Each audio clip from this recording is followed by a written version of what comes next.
flagship we've announced as part of our manifesto does not mean we are going to increase expenditure. That is not what it means. It's a priority of government, and we'll do just that.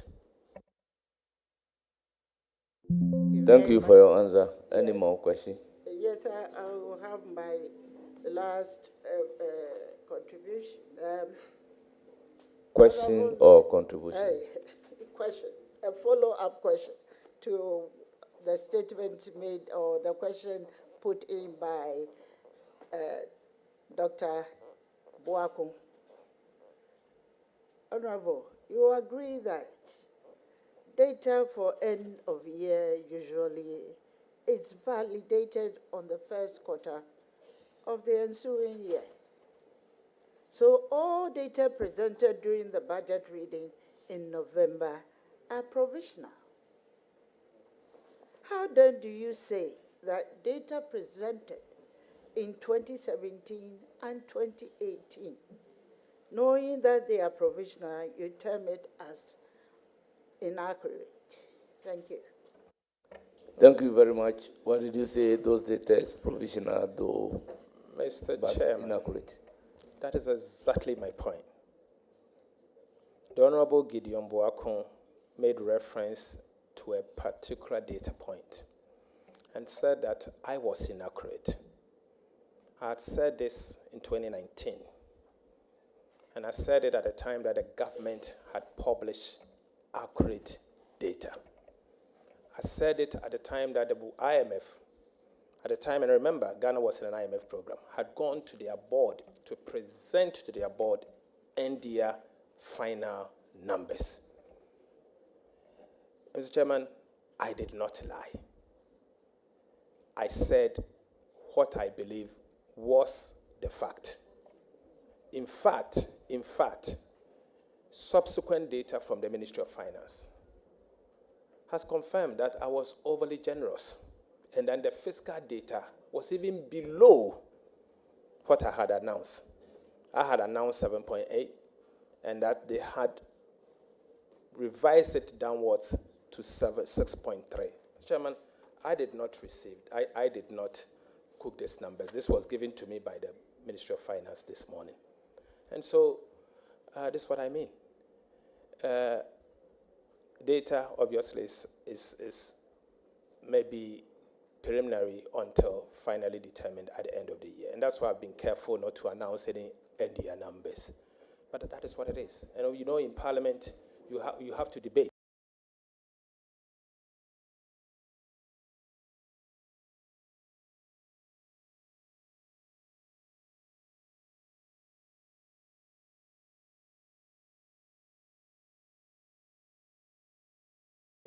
You have to debate data, and you debate that appropriately. Thank you very much. The question well answered. Any more questions? We'll now... Just to wish the Honorable Member, my favorite friend, very well. Thank you very much. Thank you. Honorable Dr. Gideon Boako, you are not even a member of the committee. So why are you raising your hand? It appears I'm overindulging you. No. Honorable Boa, your turn. Thank you, Chairman. Thank you very much. Chairman, thank you very much. Chairman, with respect. Chairman, let me say that Chairman, you have... With the greatest respect. Chairman. No, don't. Let me. Chairman, I need to come in on this. But the chairman has recognized me unless he changes his mind. Honorable Minority Leader, I recognize Honorable Boa. Chairman, I'm in for a point of order. Chairman, point of order. Chairman, let's deal with this before. Thank you, Chairman. Chairman, let's deal with this. Honorable Afenyamakins, Chairman, let's deal with this. Respect the chair. Let's deal with this before we. Respect the chair. Chairman, let's deal with this. Please respect the chair. I have recognized Chairman, Boa. and I have noted Thereafter, that. I can give you the floor. Chairman. Honorable Minority Leader. Chairman. Honorable Minority Leader, I have recognized Honorable Boa, the Deputy Majority Leader. I will give you the floor thereafter. Chairman, with the greatest respect. Chairman, let me go ahead. Chairman, with the greatest respect. Honorable Kesel, Chairman, with the greatest respect to congratulations. Please let's deal with this Very, thing very proud so of you. that after that. We entered You consistently raise your voice 2009. on my colleagues. Mr. And- Chairman, you consistently raise your voice on my colleagues.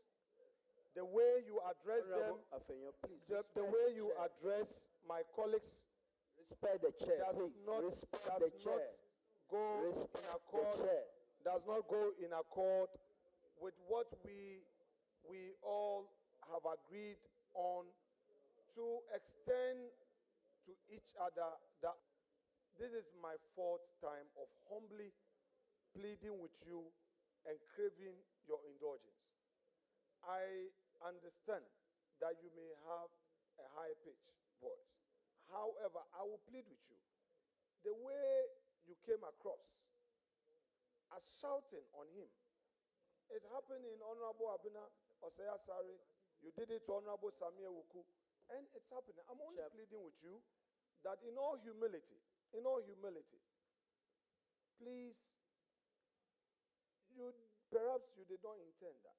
And I'm here. If you feel that any of my colleagues is doing something or there's something that is not acceptable, we can work together. But the way Very well. you did it, I'm pleading with you. Point sir. well made. Please, Chair. But, Honorable Leader, with all due respect, I indulge non-members of the committee to ask a question contrary to the practice and the procedure of this particular committee. Therefore, I do not expect any non-member, after exhausting that right, to be craving to ask more questions. I think we should conduct the business in a very orderly manner. So, Honorable Amabua, your turn. Chairman, let me say that the only reason why I yielded to Honorable Afenyo Mike is not because he's macho than anybody here, but because I respect this parliament and I respect the chair.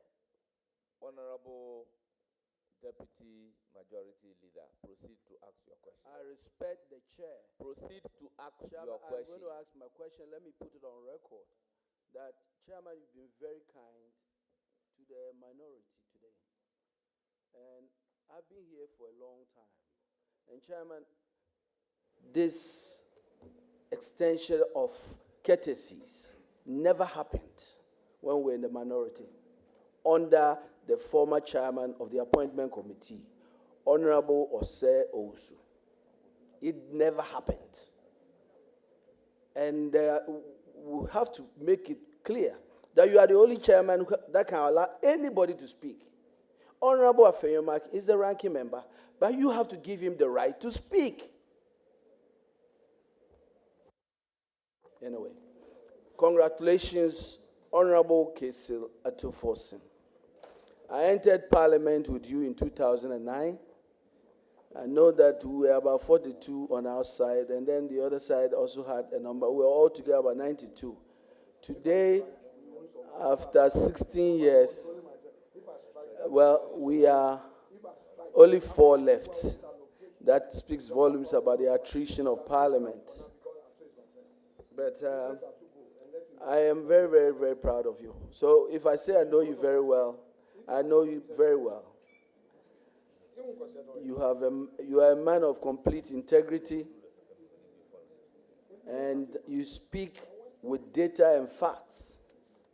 And I am very, very confident that that's exactly what you do. I'm very proud of your performance today, and I think you've calmed the nerves of the people of Ghana and given them the assurance that you are going to really the finance ministry to success. So, my respected leader, I must also congratulate you on behalf of our colleague. You, as minority leader, will be remembered as the leader that in the last 2 years led the minority from 137 to 188 seats. Congratulations. So I'll go straight to my question. Ghana's economy, Honorable, is grappling with serious challenges. I think you've talked a lot about them. There to GDP issues, inflation, and high unemployment. And so my question is, as the Minister of Finance, what will be your top priorities to address these challenges? Mr. Chairman, thank you very much. Mr. Chairman, let me also thank His Excellency the President for the honor done me, and my party, the NDC, again, for giving me such an opportunity to serve Ghana in such a high position, in a position of trust. I come to this position very well prepared. I have 16 years experience in public service after some years in the private sector. The Chairman, in politics, you are aware that I've served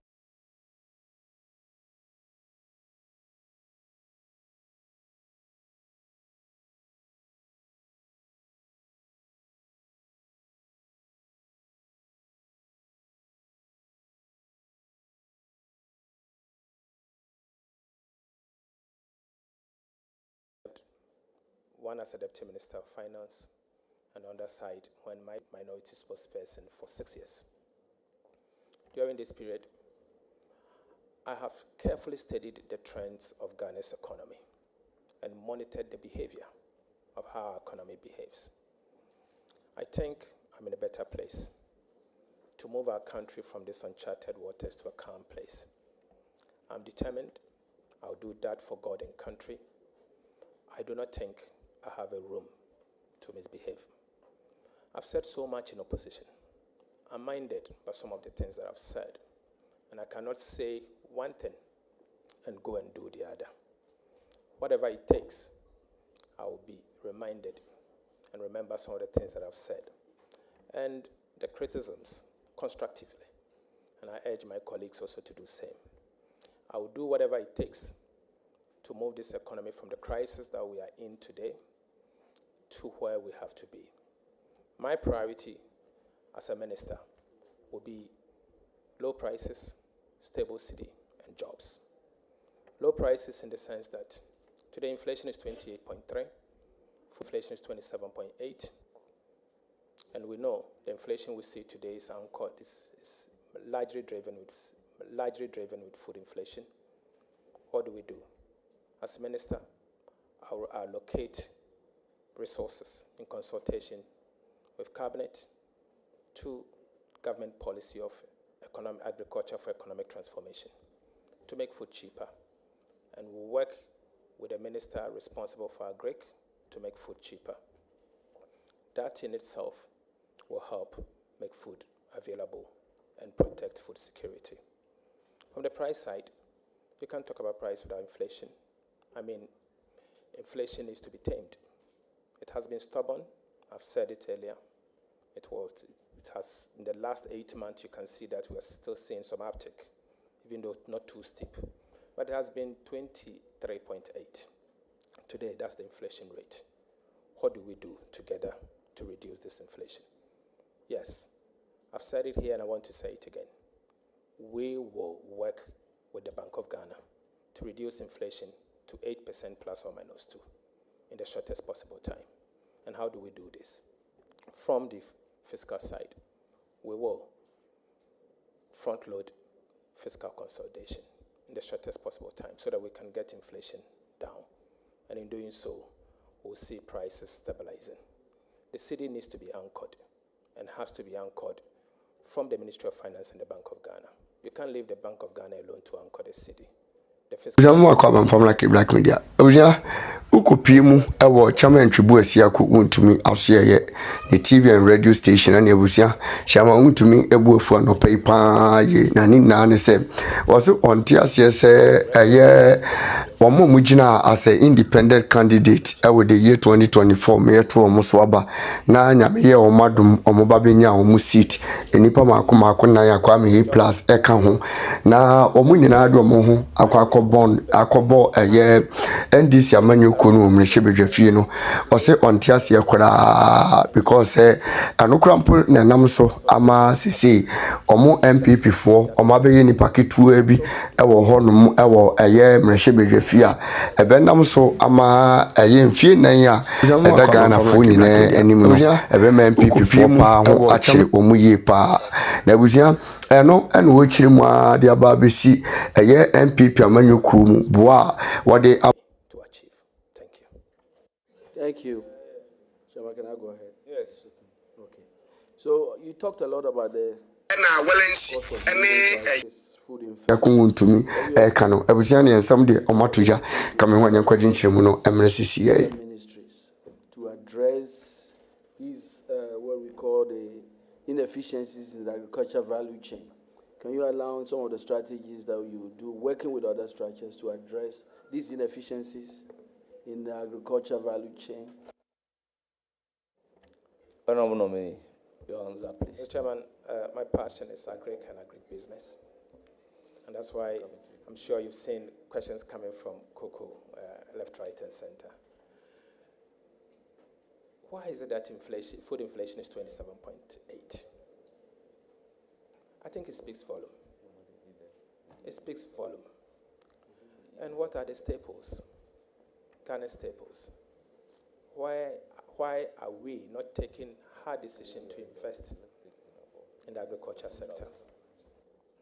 I think the time has come for us to pay attention to agriculture sector. I will wait for the nomination of the minister responsible for agriculture and his subsequent approval. I hope to work with the minister concerned, and we will work together to implement the government policy to make food cheaper. We have to mechanize agriculture. We have to improve and enhance productivity, and we have to modernize the agri sector and make it encouraging for young people to enter the sector. And in the process, you cannot ignore agribusiness. As I've said, that's my passion, and I intend to work with the minister responsible for agriculture to ensure food security and cheaper foods. Honorable Minister, I wish you all the best. Thank you very much. Any more questions? No, thank you very much. Thank you. I may allow questions from the ranking member, Honorable Deputy Minority Leader, Alexander Kwamina Afenyo-Martins. Honorable Deputy Minority Leader. Yes, Deputy Minority Leader. Honorable Deputy Ranking and Minority. Ranking Member and Minority Leader.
Class to take inspiration from this.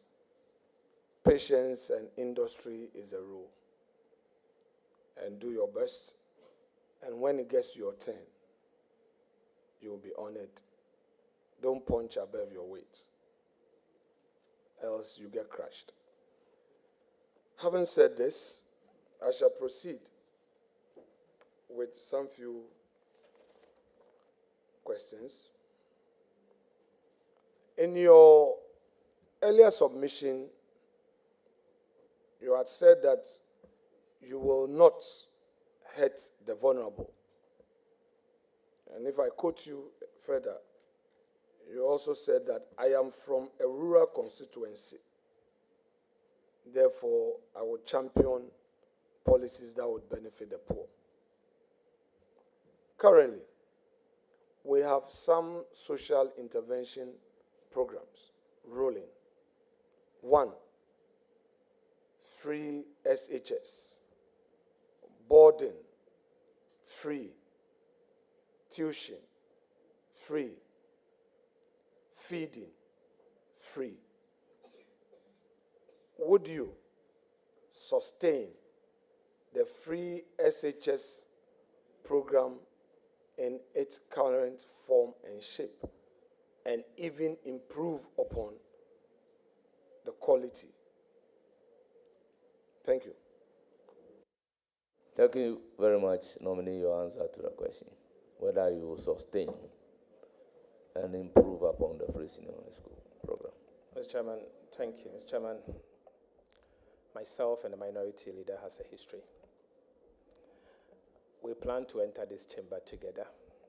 Unfortunately, in his first attempt, he couldn't make it, and I made it. Mr. Chairman, he lost that primaries, and I won. And today, I'm one term older than him. Mr. Chairman, I'm his senior. He's older than me just 4 months, same year. We are 2 constituencies apart.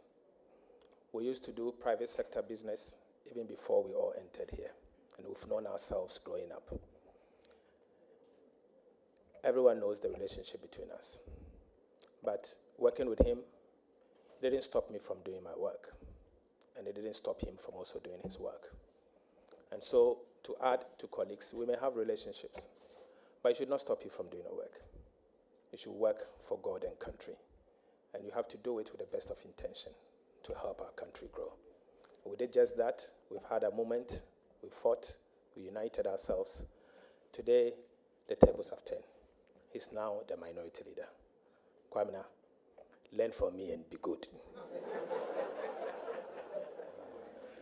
Be good. That's a good one. Be good. Be good. Mr. Chairman, I want to say this. My party's position on free senior high school has been well articulated by His Excellency the President.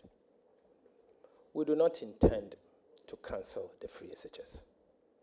In fact, President Mahama has said that the free SHS has come to stay.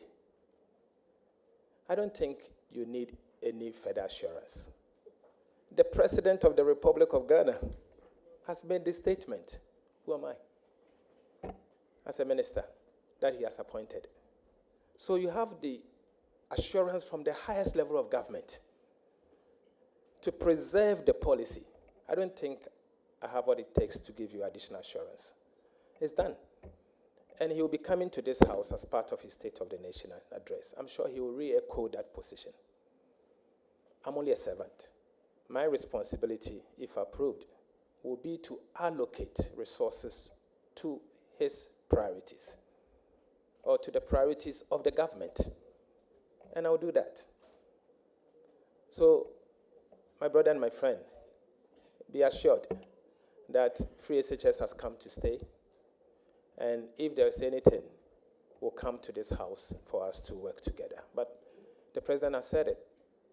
The budget will be presented to this house for us to peruse, consider it, and approve it. So let's not jump the gun, but I'm sure you are very sure, you are very much aware of what His Excellency, his pronouncement in the last few years. Thank you very much. Any further question? Chairman, I would like to know from our leader, as the holder of the purse, whether the school feeding program will be sustained. Thank you very much. School feeding program. Mr. Chairman, I said earlier that I come from a rural constituency. and I know the impact of school feeding program. My concern is that the amount you give today per child as the cost you pay to the caterer is not enough to pay to feed the child well. In fact, it is not enough even to buy egg. That's what it is. It's not enough to buy egg. And so we will not only sustain it, but we'll make it better. We will make it better. Because as I've said, our policies will be designed in such a way that those strong will preserve growth and protect the vulnerable. And the vulnerable is what we are talking about. Remember, the school feeding is not in Achimota. It's not in Achimota school. It's somewhere in the village. And for them, this 1 square meal or twice is enough. Right. So, Chairman, just for clarity and for the records, the caterers out there listening to you should take it that the current amount being paid to them is going to increase once you take over. With that assurance, what percentage should they expect? 20%, 30%, 40%, 50%? Because you say that the amount being paid is woefully inadequate. You didn't just say inadequate, you say woefully inadequate. So please let the caterers know, as the holder of the purse, the percentage you are going to increase their costs. Mr. Chairman, Thank you very much. But Chairman, before you provide your answer, the minority leader is putting words in my mouth. yes, but before you provide your answer, can you state how much is it now? Well, Mr. Chairman, I never said we are going to increase it. I never used that word. I said that we will sustain it and improve on it, and made reference to the amount we pay and said it's not enough, because I've heard the caterers complain. So, Chairman, this is a house of records. Whatever we say here goes into the Hansard. I never said that. And so, Mr. Chairman, thank you very much. You don't just increase. You need to engage the sector. And so it will be difficult for me to sit here and just announce. I don't work like that, arbitrary. What is the basis of just announcing 20%? I don't work like that. I'm a careful person. So I cannot announce things that I don't know. Chairman, the honorable nominee said that he's aware that the caterers have been complaining. That is a fact that is coming from him.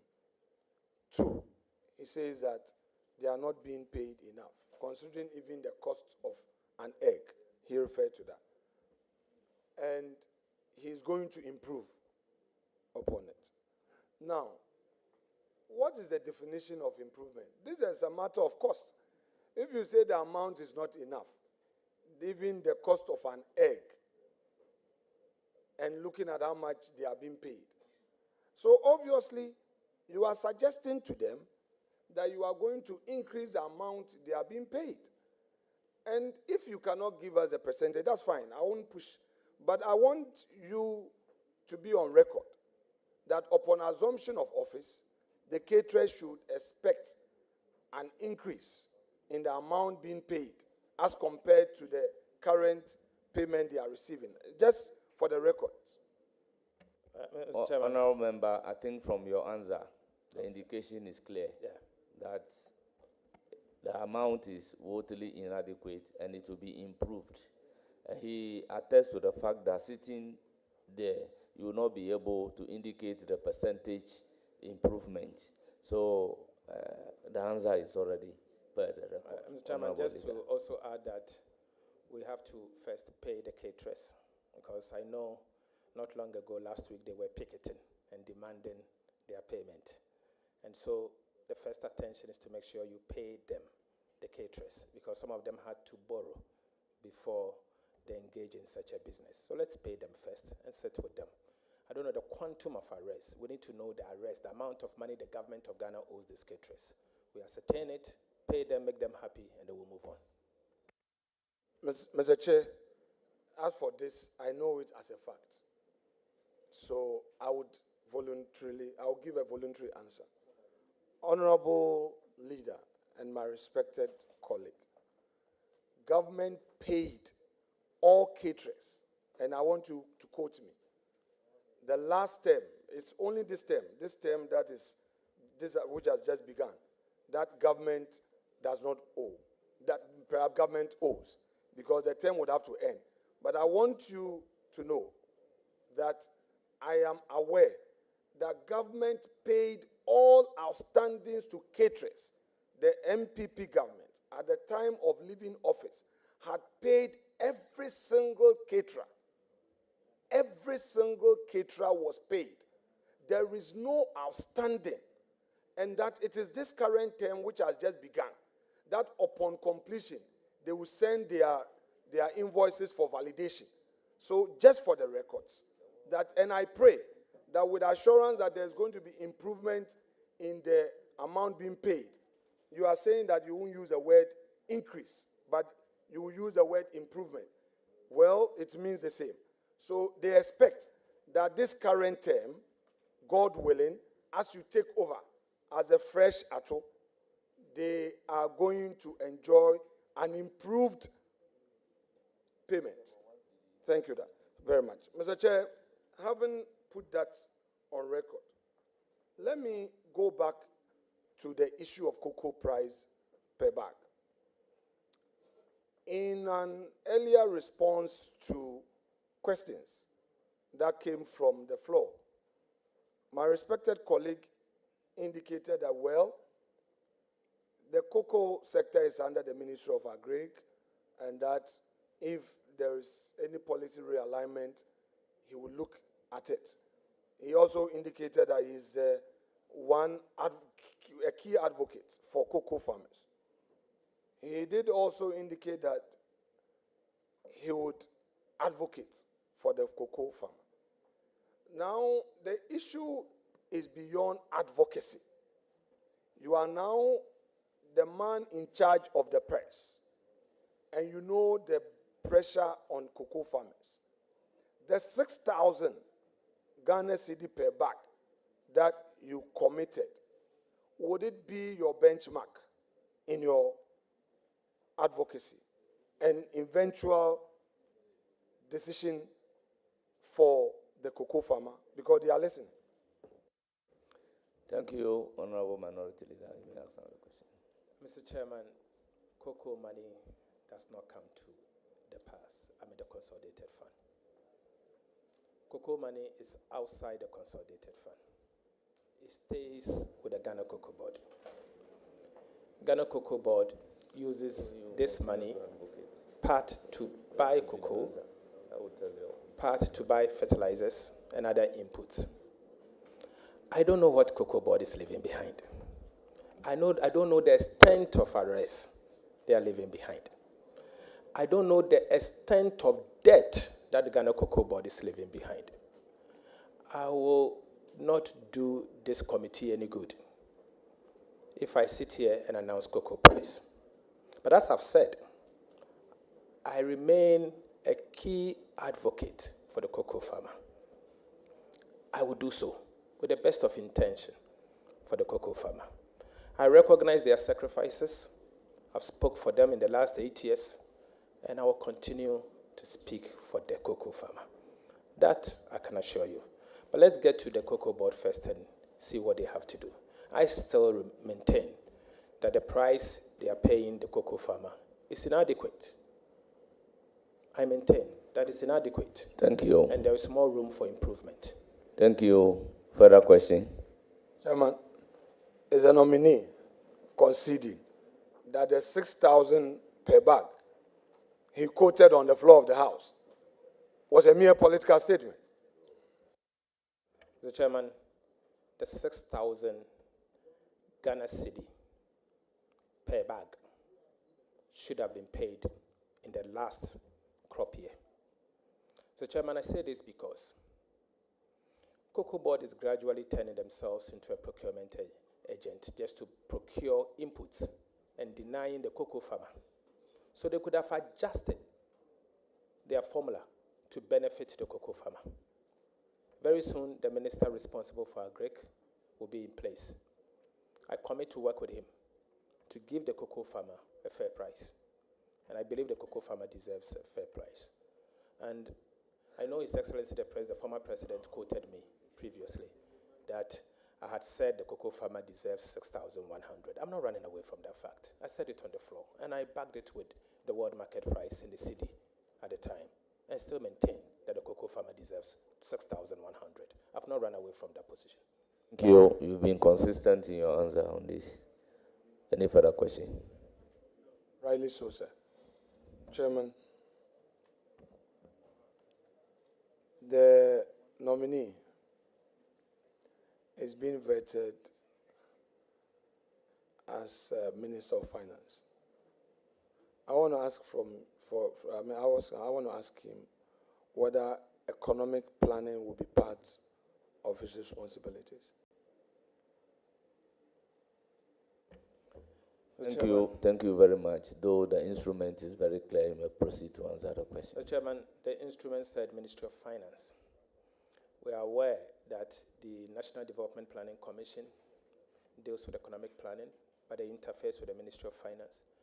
Fiscal policy in itself includes economic planning. And so there's an interface and coordination between the Ministry of Finance and the National Development Planning Commission. We will accordingly do so. Very much. More question?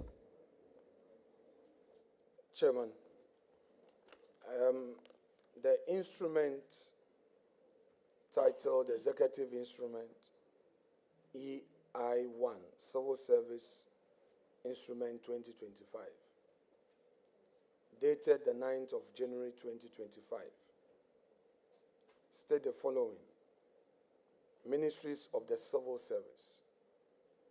The following ministries in the civil service are hereby established. A, Ministry of Finance. If you go to the unreferenced letter from the Office of the President, signed by Callistius Mahama, PhD. No, he put Callistius Mahama, PhD.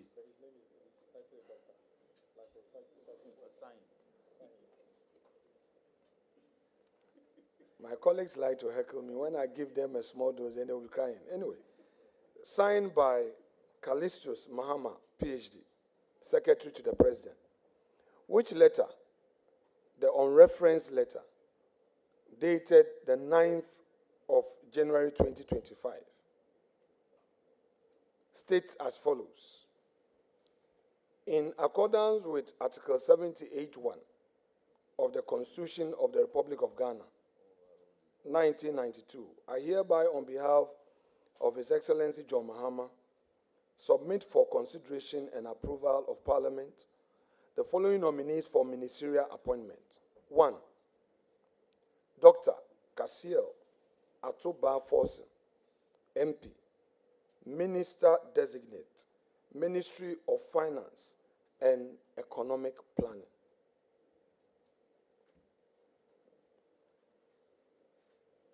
I'm staying a bit longer on this because the instrument is dated 9th. The letter, communication to us, is also dated 9th. Which is which? Honorable nominee, before you come in, leader, you know that the EI will take precedence over the letter.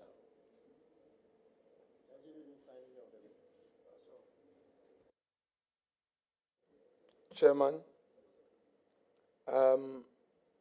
does that mean that we should put the nominees' vetting on hold and expect the presidency to communicate the correct designation to us, because what you are saying, which I agree, that the instrument which comes under constitutional provision, Article 11, if we go to Article 11, for the avoidance of doubt, may we go to Article 11 of the Constitution, the hierarchy of laws. Give me your Constitution. It didn't bring my Constitution. No, but they are instruments. No, they don't need to be.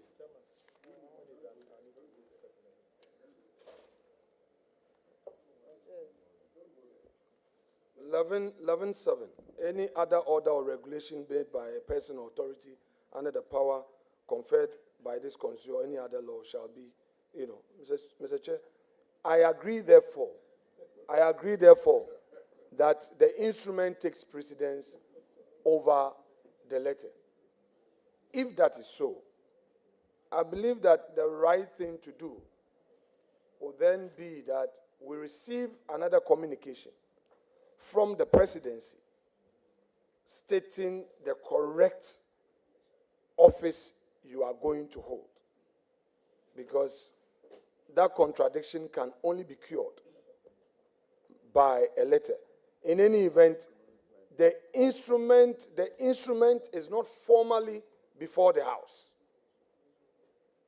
You see, we are concerned because we thought the NDC, having had an experience in government before, was fully prepared for this term. So with 8 quality men and women in charge of governance, we were expecting this to have been done. But I will not hold back your vetting. I am bringing this to attention of Chair to ferry these concerns to the presidency so that we get a new letter. And I pray that that letter comes before we take the report on the floor. That said, let me move to my next question. Honorable Leader, I pleaded with you that let's concentrate on the substance, but not the form. Before you proceed, I recognize the chief whip. Chairman, I sympathize with the minority leader. He raised this point earlier, and you rightly said, our committee had a pre-sitting meeting. All these issues were taken into consideration, and we came to a conclusion that we will do the vetting today. And I mean, we all commended them for this kindness. So going to bring back this thing and suggesting that somebody should have known something, I think these were the issues we discussed. Otherwise, what is the point of having pre-sitting meetings and then to decide on the path to take? And then in the public, we are making it look as if these issues were not addressed. So I'm pleading with you. You have your right as the leader of the opposition to bring forth your point. But you are taking us back a bit, and unfortunately, the majority of the people watching us did not benefit from the pre-meeting arrangement. So I'm pleading with you once again. I just want to remind you once again, the shortest vetting we've had in this parliament since I entered was the vetting of Honorable Che Mensah Bonsu, leader of the majority, leader of the House. The shortest. The opposite happening today is the longest. Just that on record again. And you were the one who actually brought this up and reminded us. And you are participating in the longest ever vetting. As for Parliament and Ghana, it will continue to exist. We just hope one day nobody will insist that vetting of another leader should be the shortest. Mr. Chairman, the shortest vetting we've ever had was with Honorable Alban Sumana Kingsford Bagbin. Let the records be perused. It's not Che Mensah Bonsu, so you check it. That said, I do not want to believe that Honorable Member Govern Abuja is trying to frustrate the process here. Fortunately, Honorable Roxanne Eche Defiamapo is right here with us. We have had him on record, including Honorable Govern Abuja, interrogating phrases used, sentences used, grammar, and paragraphs contained in a letter from Nana Addo Dankwa Akufo-Addo to the House. So please, if I'm just clarifying, just for the record, and don't, unduly come in. I beg you. Thank you very much. Thank you, honorable members. Let's make progress. So the point well noted. So proceed. All right. Thank you very much. Honorable nominee, we assume without any doubt that the president has serious confidence in you, your capacity to help finance his flagship projects, and obviously values your insights and contributions in crafting policy. May you share with us if there is any planning and modeling to guide the development of the 24-hour economy policy. Mr. Chairman, His Excellency the President has appointed the Honorable Guzitando as the Special Advisor for 24 Hours Economy.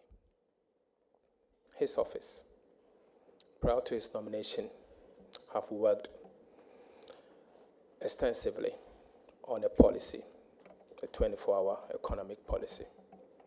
In the coming days, we will make those policies public, working with the Ministry of Finance. When approved, we'll work with them to implement the 24-hour economy. But as I've said earlier, I strongly believe that we can increase our GDP or double our GDP with the same capital and the same resources, with the same labor. I think it is up to us to work closely with the Office of the Special Advisor to the President on 24-hour economy and this House, so that together we can twerk it. Look, let me say that if Ghana succeeds, we all succeed. And so we'll have to work together. I don't have the full details of the work they've done. And as I said, the work didn't just start. They've been working in the last 2 years to develop a program towards this 24-hour economy agenda. No wonder the Honorable Guzitando was nominated to lead it, because he has been leading it since opposition. Thank you. So, Chairman. Thank you very much. Next question. Chairman, so just for the ordinary Ghanaian, what is a 24-hour economy? Just for the ordinary Ghanaian to understand. Thank you, Mr. Chairman. He needs an explanation of 24-hour economy from you. Mr. Chairman, simple put, the 24-hour economy is an economy where the rare sectors of the economy doesn't sleep. The rare sectors of the economy doesn't sleep. For example, we have a mining sector, don't we? We want to see where the mining sector does not sleep, as against a situation where the mining sector, for example, does 12 hours and go to bed. The benefits of light electricity, they should be able to work 24 hours. And many other sectors. You have the hydrocarbon sector. You have the entire agriculture value chain. It's not just going to farm, but after farm, the produce must go to a warehouse. And you have to, obviously, process it into agribusiness. And so we don't want the value chain to go to sleep. We believe that if implemented properly, we'll be able to increase the workforce. And we've said, just like we have now, can end up employing 3. So 24-hour economy is a structure where we'll end up implementing a 3 shift for the economy and going forward, bring out productivity. Nana ya brefo a woyɛ adwuma wɔ onua. Chairman, stay out of this matter. Honorable nominee, are you suggesting, therefore, that the structure of our economy as it stands now has no such input as 24-hour economy already subsisting?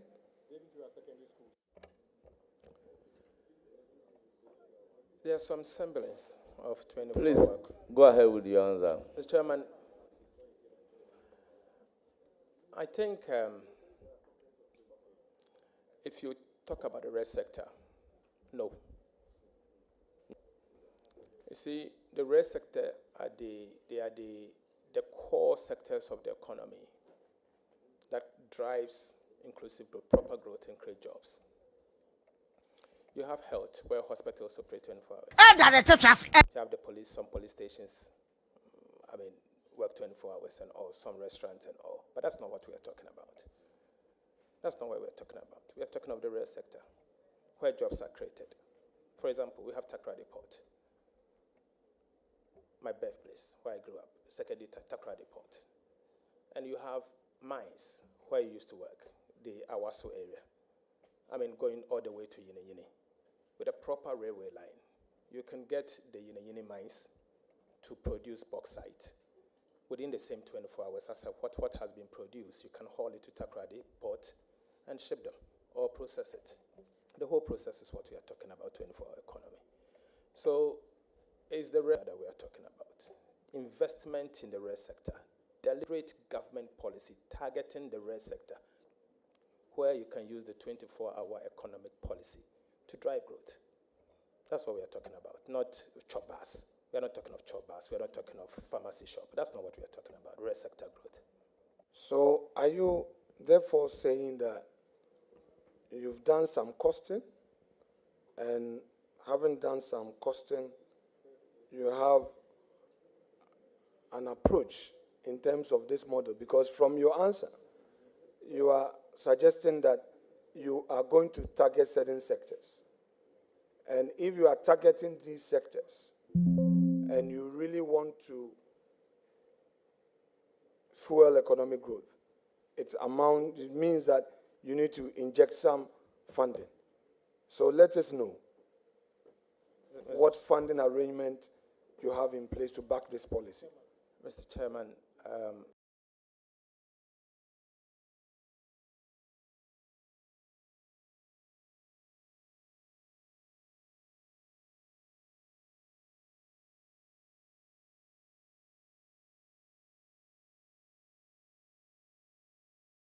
to the president responsible for 24-hour economy. I know they're almost done, and because the work started 2 years ago whilst we were in opposition. Today he's in office. He will need to tweak it and present same to Parliament. Obviously, what will be presented to Parliament will come from either the Ministry of Finance together with the Ministry of Trade. So let's wait for that. The president has appointed someone responsible for 24-hour economy. Let's wait for the person to provide us a proper blueprint, then we'll talk about it. Thank you. Any further question, Leader? Yes, please. Chairman. You have a long way to go. Chairman, we have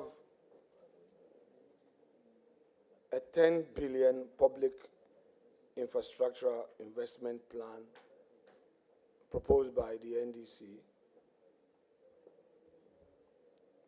At the same time, the NDC in government seeks to introduce the sinking fund and cap government borrowing. This is a manifesto promise.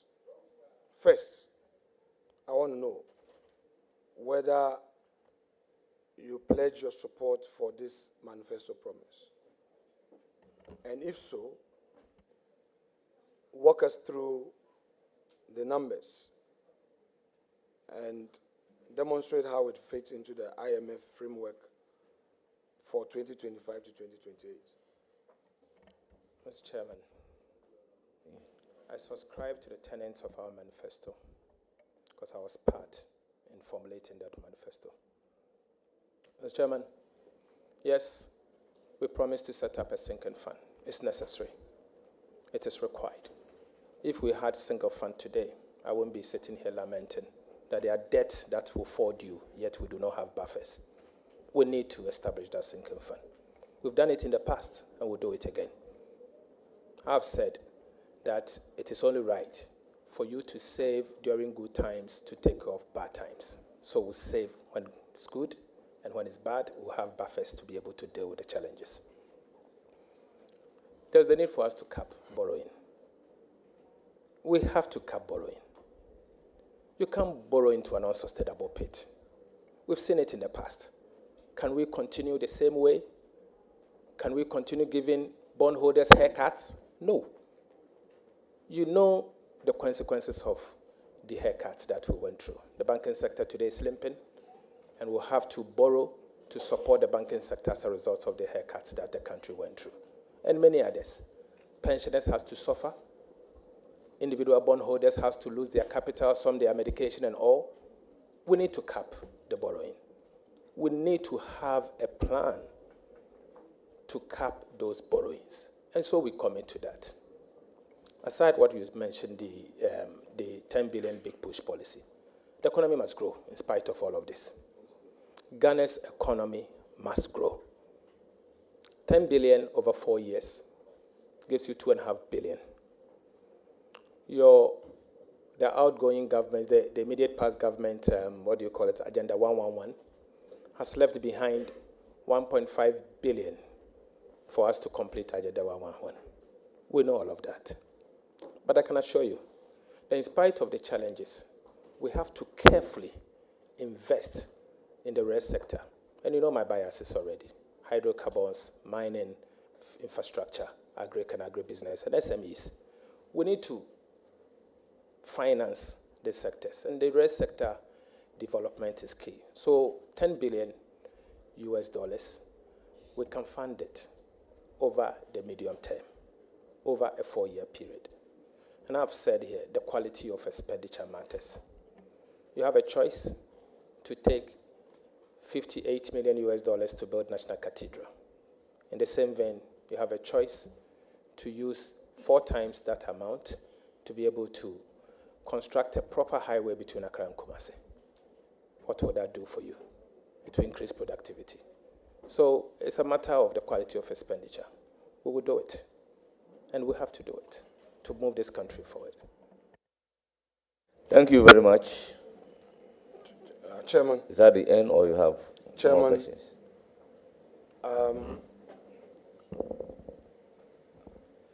I learned something from Dr. Forson. I'm not an economist. Mine is law, but we are learning. He once said there's a difference between releases and payments. So government will release to controller, and then controller would have to effect the payment. So when you can talk about actual payment when you are in receipt of your payment. Are you correct? Very well. So I would want to use that to clarify an earlier point that I made from the school feeding secretariat, that government released the entire 72 days owed the caterers to controller.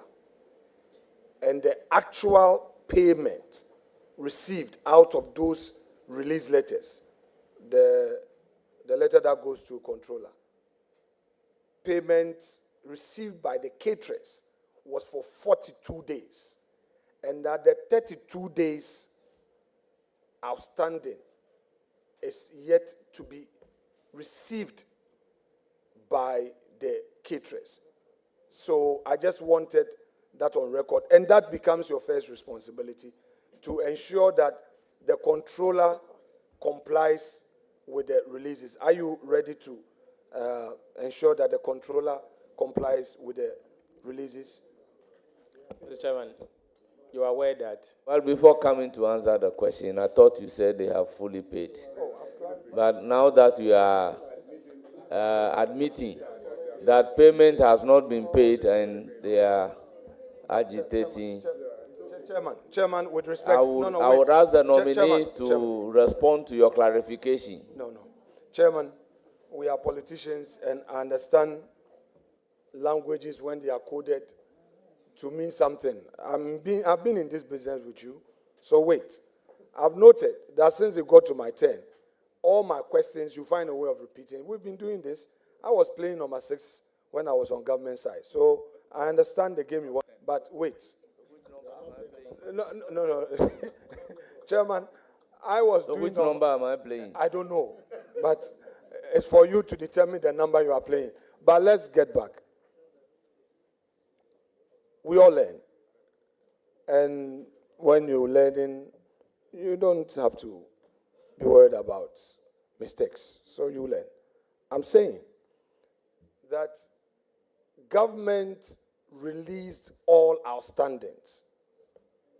And through the warrant that government communicated to the controller, it was for the full amount owed the caterers, the 72 days.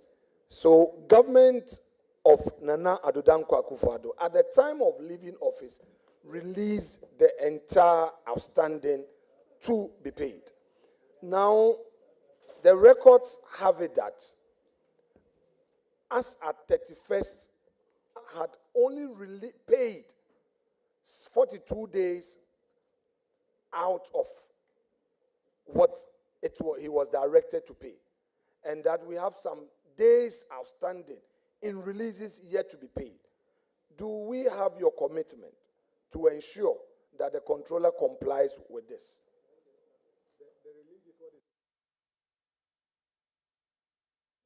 Honorable nominee, your comment. Mr. Chairman, I keep guiding the committee that let's be careful not to speculate because we don't have the full picture yet. You may think it's 30-something days left, but you will end up seeing worse. So I urge that let's take our time, get to the ministry, do a proper assessment as to the arrest due, and have a plan to repay. Mr. Chairman, today, the government pays 1 cedi 50 pesos for a child to be fed. 1 cedi 50 pesos. Okay? And I've said that it is not enough even to buy egg. I've also said that there are some arrests we need to pay. Let's get to the ministry. And when we get there, we'll work to make sure these caterers are paid first. And then we can look into the future, what we can do for the school feeding.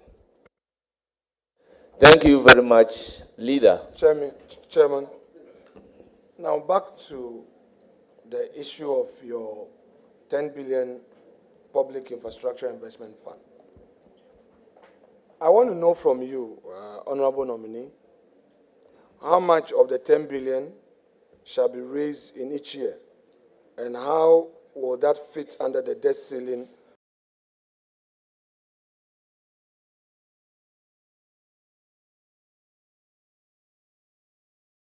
manifesto, the debt ceiling in your manifesto, because you are proposing a certain debt ceiling. You are also talking about raising this 10 billion. I want to know how you intend to go about it and how much of same each year. Thank you. Nominee.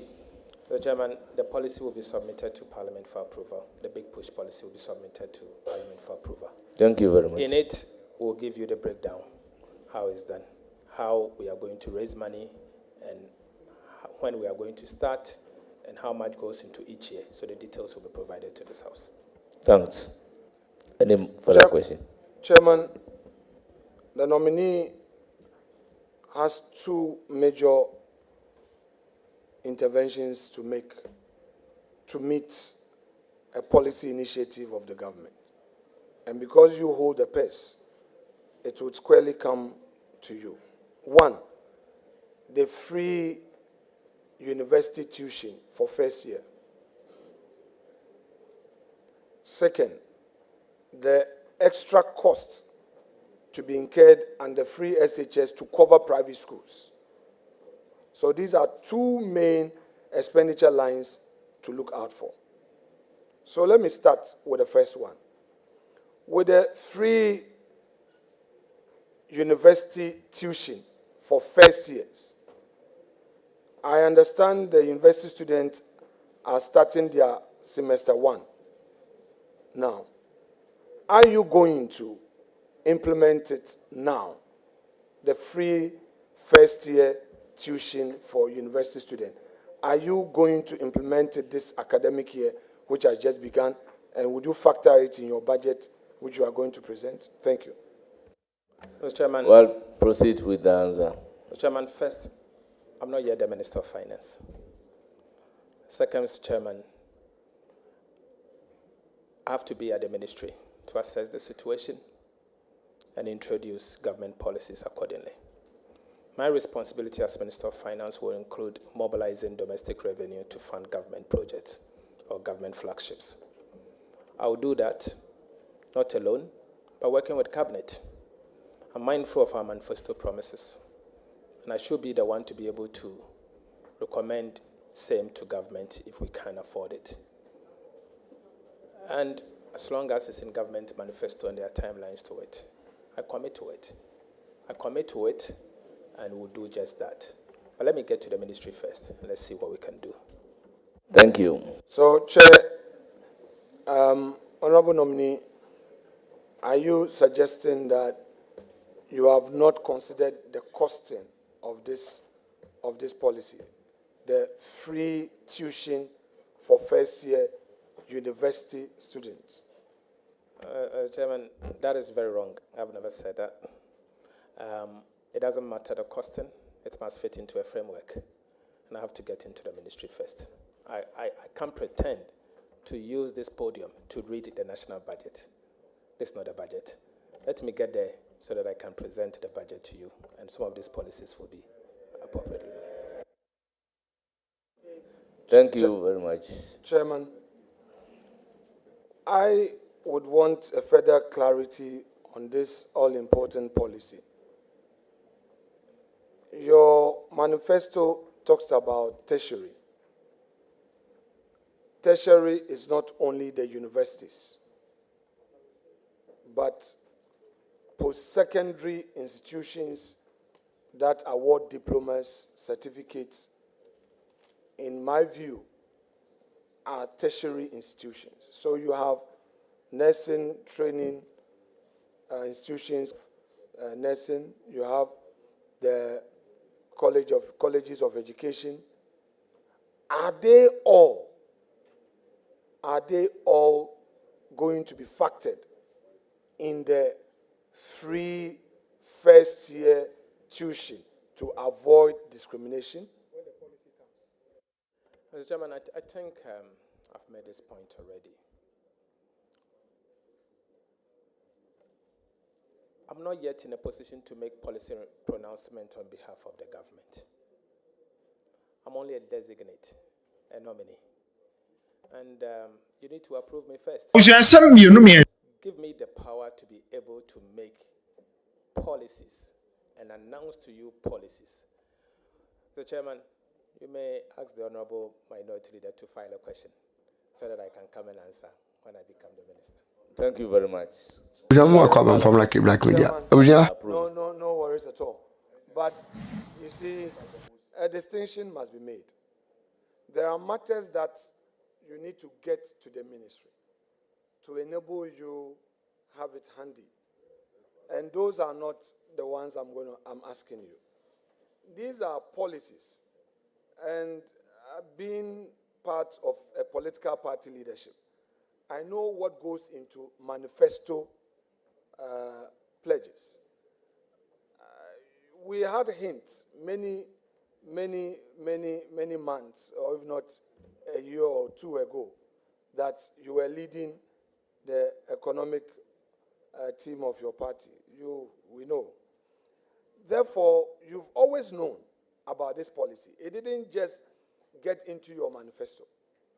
What I want to know from you are facts within your domain, whether colleges of education, colleges of agriculture, colleges of nursing, and other institutions that are tertiary institutions are part of this free first year tuition.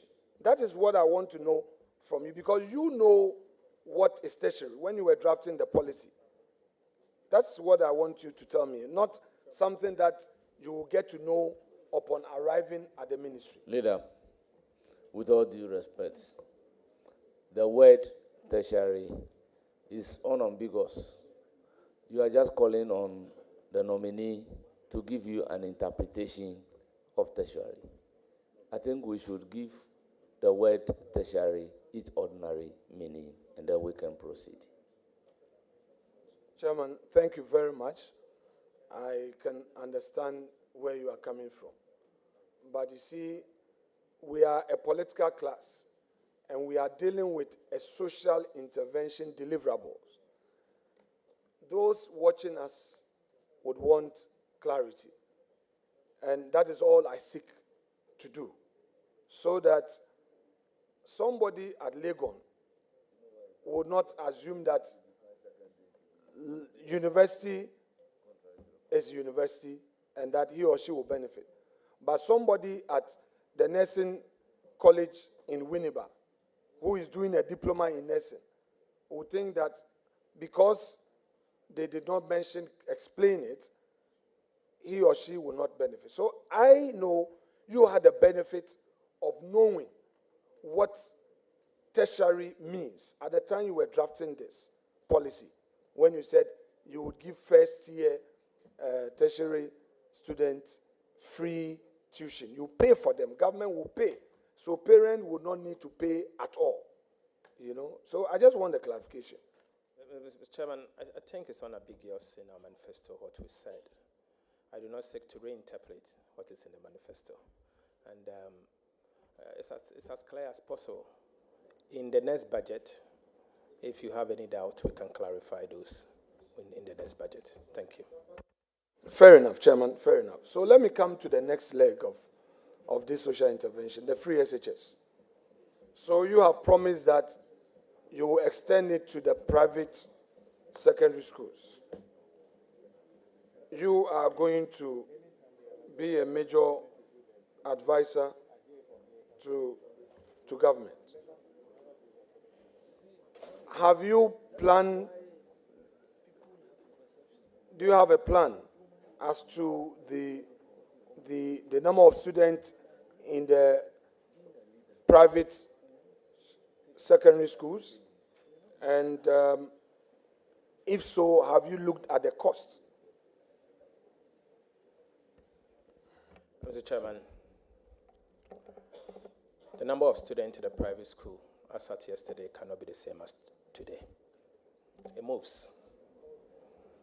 So whatever target or whatever costing that was done was done with the data as at the time they did assessment. I was not part of the group that did assessment. Today, we are in office.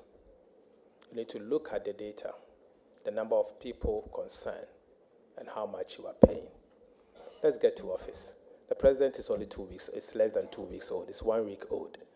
Let's get to the office, and then we can start work. There's no minister at post as we speak.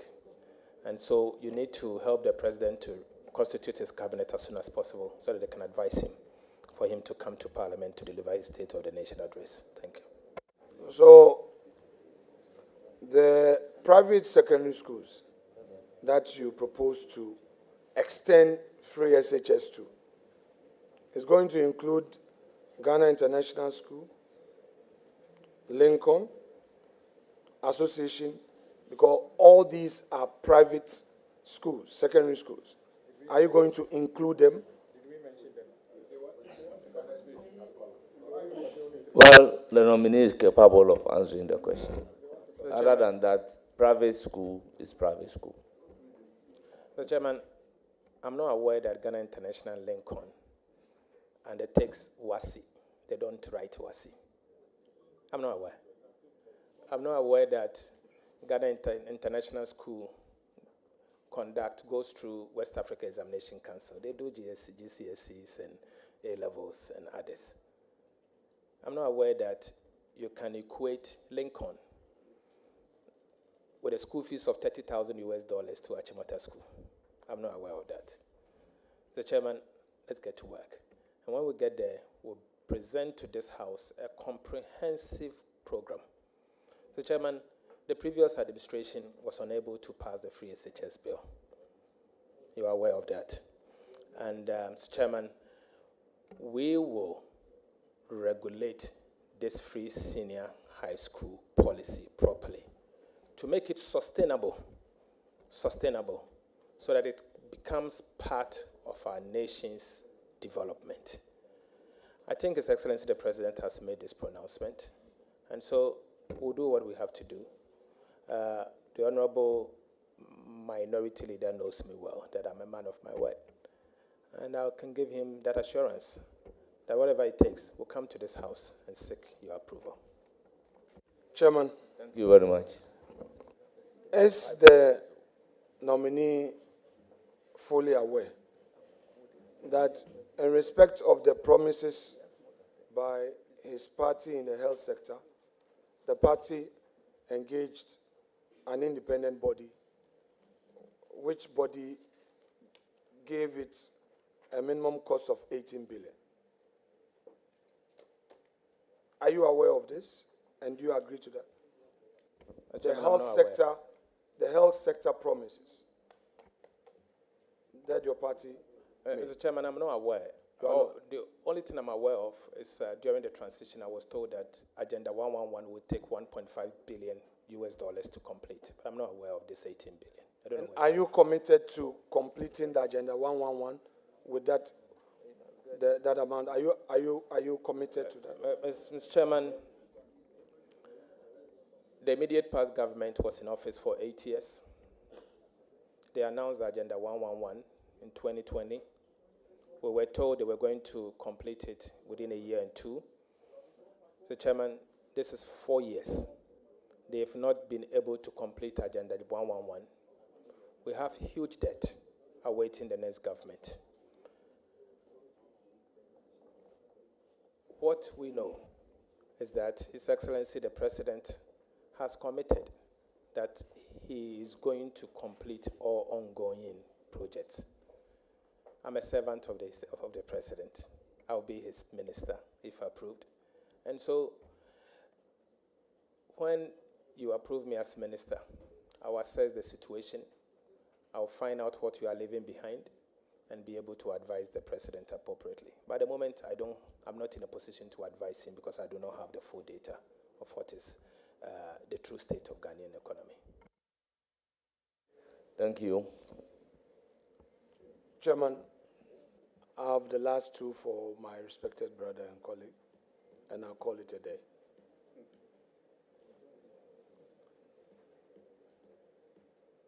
Leader, your government has indicated that its financing needs will be alleviated from second quarter in 2025 as debt service payment to bondholders resume. Considering that T-bills will not be sustainable to meet the financing needs, tell us what strategies you intend to pursue to meet the high financing needs without jeopardizing debt sustainability. Thank you, Mr. Chairman. Mr. Chairman, financing is a function of the budget. If you throw out a huge deficit, you have to finance it. So you have to throw out the deficit first. We don't intend to throw out an unsustainable financing, where the gross financing needs is in a way that if you go to the market, you will not be able to finance and put further pressure on the market. So as I've said, we'll front load the fiscal consolidation on expenditure base. So let's introduce the budget, and when we introduce the budget, we'll know the financing needs, and we'll make sure that we'll be able to finance our budget. But there are options. There are options. We'll work with our development partners. There's World Bank, there's IMF, there is EU and all.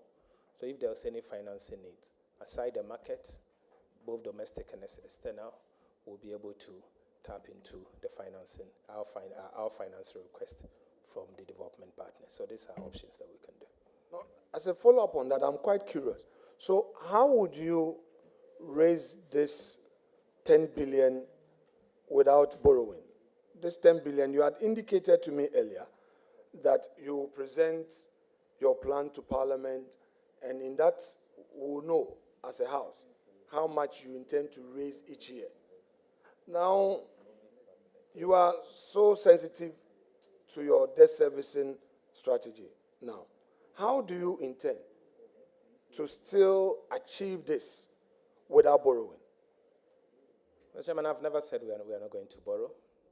I've said that financing needs are a function of the budget. And it depends on the fiscal deficit you throw out. If you throw out a fiscal deficit of 10% of GDP, you have to finance the 10%. Where are you financing the 10% of your GDP? Are you financing it from debt? And if it's debt, what kind of debt? Is it domestic, T-bills, or long-dated? Is it external or kind of?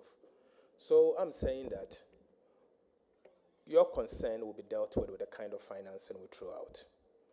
If we throw out 1%, 2%, 3%, 4%, and the market can accommodate it, so be it. So let's look at the options available.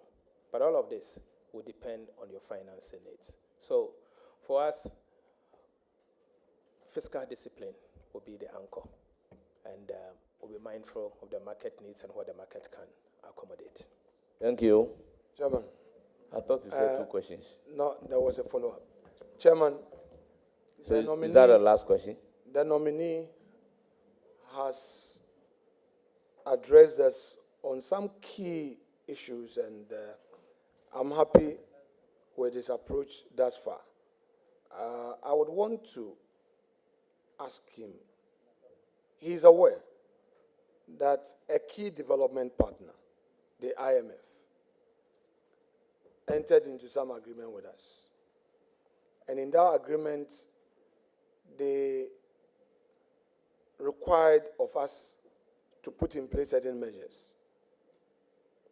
He is aware that the e-levy and the betting tax and other taxes he considers are nuisance taxes have been captured as part of our revenue sources in this agreement with the IMF. So government really has no unfettered discretion. How do you justify the repealing of these tax laws without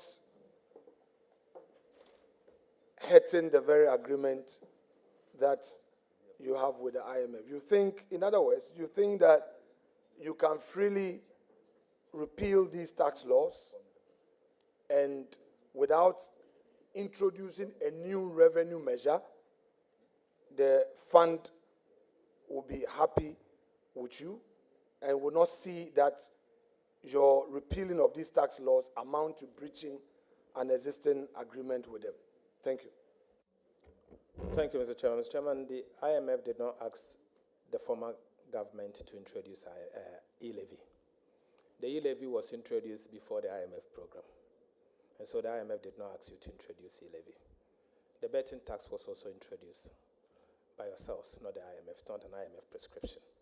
The IMF will give you a fiscal deficit to achieve. It is up to you how you achieve it, and we'll do just that. Yeah, but let Chairman, me say this. Okay, sure. But let me say this, Mr. Chairman. Mr. Chairman, the NDC government recognizes that there is an IMF program. We are committed to implement the IMF program. We are also committed to achieve the objectives of the IMF program. We are not going to jettison the IMF program. We implement it. It is an agreement between the Republic of Ghana and the International Monetary Fund. Today, we are in government. We have a responsibility to implement it. I'm on record to have said that we will implement the IMF program. And so we'll implement the IMF program. We are not running away from that. And so whatever it takes, we will not run away from the implementation of the IMF program. And we'll implement it to the latter and achieve the objectives of the IMF program. So, Chair, is the nominee therefore suggesting to us that repealing these tax laws, these taxes that he considers them nuisance, repealing them without introducing new taxes or other forms of taxes in their place will not amount to breaching the IMF agreement? Mr. Chairman, you can rake in other form of revenue through compliance. You can use